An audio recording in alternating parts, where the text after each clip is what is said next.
Allez, bonjour à tous, on est parti pour une analyse de AVAX. J'avais déjà fait une analyse il y a quelques mois, quelques semaines, mais on va tout simplement mettre à jour ce qui s'est passé les dernières semaines, les derniers jours. Donc AVAX, on avait buté sur la ligne de coup du W, c'est le fait de revenir tester une structure. Voilà, on voit qu'on est revenu tester la structure, on a fait le week of check sur, si je me place mon Fibonacci, on est sur, alt, on a rebondi sur les 0,886, on a même été légèrement en dessous. Donc déjà d'un point de vue localisation, c'est très intéressant puisqu'on a retracé de plus de 90%. Voilà, c'est ça. Ensuite, d'un point de vue structure, comment on réagit sur cette zone-là? On a fait le week of check comme j'ai dit. Si je me mets en daily, on a bien réagi puisqu'on a fait un triple bottom, donc 2 W, un premier W et un deuxième W, et on en a refait ici ensuite. On a cassé cette dynamique haussière en faisant des W, puisqu'on a cassé le précédent creux. Donc on avait un creux là qu'on est venu casser, et un deuxième creux là, lui c'était vraiment le plus important à ne pas casser, et on l'a cassé. Donc la tendance est repassée baissière, et on le voit vu qu'on fait un sommet, un creux, un sommet, un creux, un sommet, et un creux de plus en plus bas, tous de plus en plus bas. Donc actuellement, on est dans un gros range qu'on peut délimiter en weekly. On a ici notre borne haute.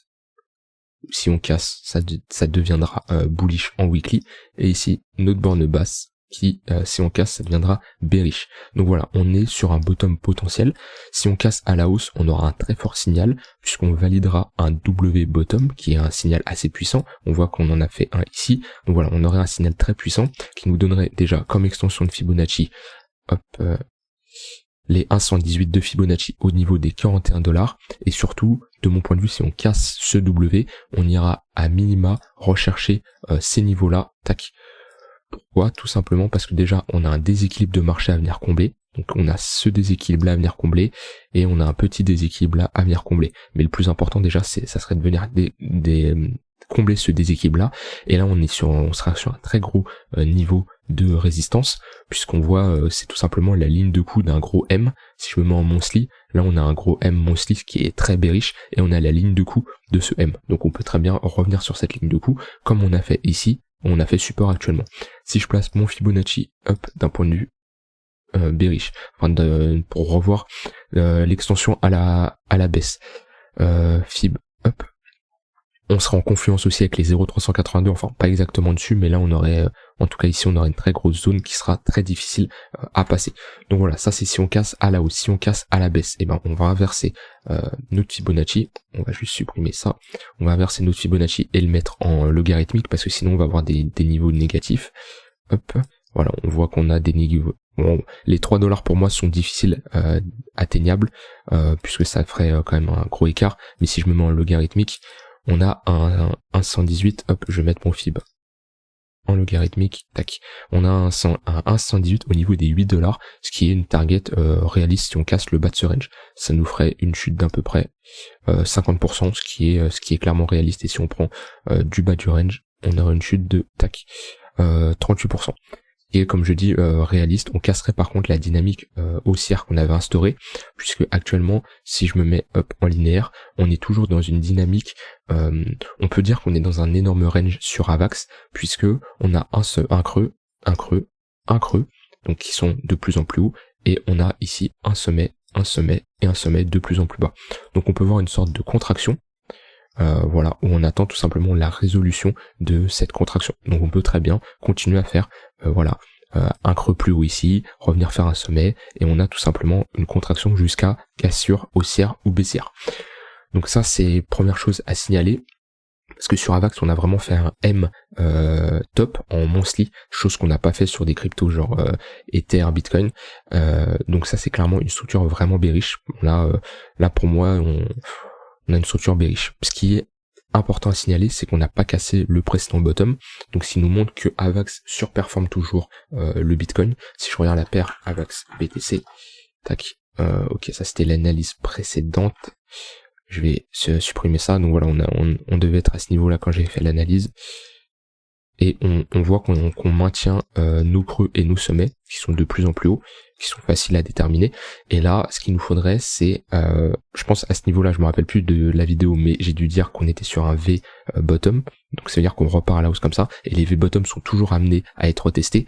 Donc là, on est en train de former un potentiel W, ou alors tout simplement une continuation baissière. Mais si on revient sur des niveaux au moins au niveau des 0,118 de Fibonacci, chose qu'on est en train de faire support dessus, si on fait support dessus et qu'on casse à la hausse, quelque chose comme ça, ça sera vraiment bullish pour la suite. Donc alors, ça sera bullish pour la paire AVAX contre le Bitcoin, c'est-à-dire qu'AVAX continuera de surperformer le Bitcoin, c'est-à-dire que si le Bitcoin gagne en pourcentage, AVAX gagnera encore plus en pourcentage, et si Bitcoin baisse de 5%, et ben AVAX il va baisser de 3%, puisqu'il surperforme le Bitcoin. Donc déjà d'un point de vue paire AVAX contre le Bitcoin, c'est très intéressant. Bon, c'est intéressant, mais pour que ça soit vraiment confirmé, il faudrait qu'on casse ce niveau-là. Après, si je me mets en daily, on est en tendance baissière, on fait des creux et des sommets de plus en plus bas. Maintenant, la question à se poser, c'est est-ce que c'est le moment de se placer, est-ce que c'est le moment d'acheter? Ça va dépendre de votre profil. Si vous avez un profil agressif, vous pouvez tout simplement vous placer et faire du DCA sur la ligne de coup, mais rien ne nous assure qu'on ne va pas aller plus bas, parce qu'on n'a pas de structures qui ont été mises en place. Si vous avez un profil plutôt qui va patienter, plutôt passif, vous allez attendre la validation de la clôture au niveau des 31 $. Donc une bougie qui viendrait clôturer ce niveau-là. On aurait un signal de retournement de tendance avec une dynamique de prix bullish, puisqu'on fera des creux et des sommets de plus en plus haut, comme on a fait ici. Par contre, bien sûr, vous n'aurez pas un AVAX au niveau des 16 $, mais vous serez dans le sens de la tendance. Ce que vous pouvez faire si vous voulez être un peu agressif, mais en la jouant un peu safe, on va dire, vous pouvez attendre la formation d'un W en daily pour anticiper un potentiel W weekly. Chose qu'on a fait ici, malheureusement le W s'est fait avaler. Donc c'est une façon un peu plus agressive, puisqu'on essaye d'acheter donc on a notre W weekly, et nous on va essayer d'acheter le W daily qui est dans le deuxième creux du W weekly. Voilà, on voit qu'on est là, on est dans le deuxième creux potentiel, le W n'est pas validé, on est dans le deuxième creux potentiel, et on peut potentiellement avoir un W daily qui nous permettrait d'aller chercher le W weekly. Ici on s'est fait avaler, maintenant c'est à vous de fonctionner si vous avez des niveaux d'invalidation, donc peut-être en dessous le W daily, voilà, c'est vos stop loss tout simplement, ou si vous allez fractionner votre entrée, par exemple vous dites que vous achetez tous les W daily qui sont dans le deuxième creux du W weekly, voilà, ça dépend de votre stratégie, mais on est sur un niveau intéressant d'un point de vue localisation. Si je mets le MACD, on n'a pas de divergence du momentum, donc ça veut dire que les acheteurs n'ont pas repris le contrôle du momentum. On voit que la puissance du monthly impacte sur le MACD, donc ça c'est quelque chose à surveiller. C'est quelque chose à surveiller. Maintenant, d'un point de vue momentum, je vais mettre l'OBV, voir s'il y a de l'entrée ou sortie d'argent de cet actif. On a quand même pas mal de sorties d'argent, ça reste intéressant puisqu'on est au même niveau que le bottom de mai-juin 2021, et sur l'OBV, on voit qu'on a un OBV plus haut. Bon, on est légèrement plus haut aussi, mais la différence est plus intéressante quand même. Donc d'un point de vue OBV, c'est bullish. Mais ce qui nous manque, on va dire que d'un point de vue localisation, donc là où se trouve le prix, c'est validé. D'un point de vue reprise du contrôle des acheteurs ou des vendeurs, momentum, c'est pas validé. Et d'un point de vue structure, c'est pas validé puisqu'on est en tendance baissière sur du daily avec des sommets et des creux de plus en plus bas. Donc il n'y a pas spécialement de signal d'achat. Après ça dépend vraiment de votre profil, mais il n'y a pas spécialement de signal d'achat. Maintenant, vous pouvez rentrer en fractionnant comme je vous ai expliqué, ou vous pouvez aussi garder une partie de votre portefeuille pour des niveaux plus bas. Par exemple, comme j'avais déterminé, si on va chercher les 8 $ ou plus bas. Et au moins comme ça, vous ne serez pas all-in et vous aurez l'occasion d'acheter plus bas. Voilà pour cette vidéo.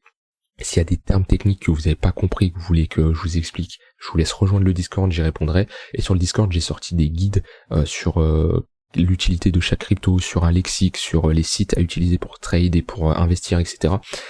Ça peut vraiment vous être utile. Donc rejoignez le Discord, ça vous coûte rien du tout et ça va vous permettre de progresser. Voilà, moi je vous dis à bientôt pour une nouvelle vidéo. Bye bye.